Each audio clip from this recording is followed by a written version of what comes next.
ตอนเช้าของวันที่23มิถุนายน2026นี้อยู่ที่สโมสรใหญ่ของแขวงคณะสมาชิกสภาแห่งชาติและสมาชิกสภาประชาชนแขวงประจำเขตเลือกตั้งที่11แขวงบุรีคำไซได้จัดพิธีเผยแพร่ซึมผลสำเร็จกองประชุมครั้งปฐมฤกษ์ของสภาแห่งชาติสุดที่10และสภาประชาชนแขวงบุรีคำไซสุดที่5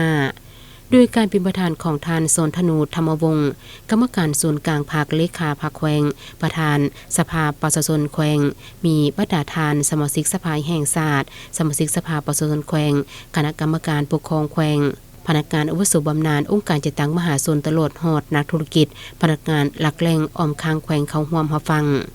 จุดประสงค์ในการจัดตั้งเผยแพร่ส่งเอกสารที่สำคัญในครั้งนี้ก็เพื่อเป็นการแจ้งการดำเนินและผลสำเร็จของกองประชุมในระยะผ่านมาตลอดหอดผลการเลือกตั้งและการยั่งยืนคุณลักษณะของสมาชิกสภาแห่งชาติและสมาชิกสภาประชาชนแขวง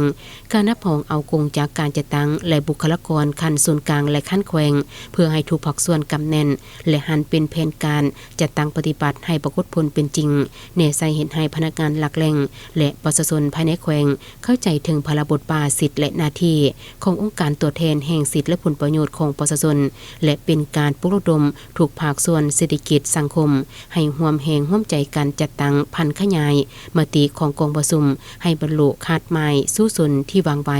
ให้มีประสิทธิผลสูง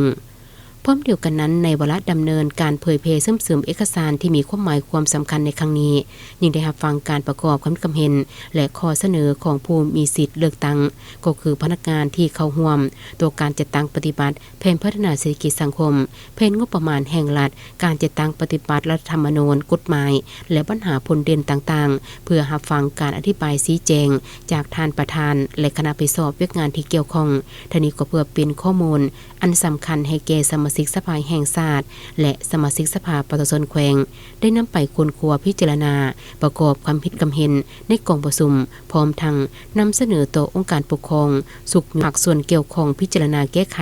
ตามพระบทบาทเติมอีก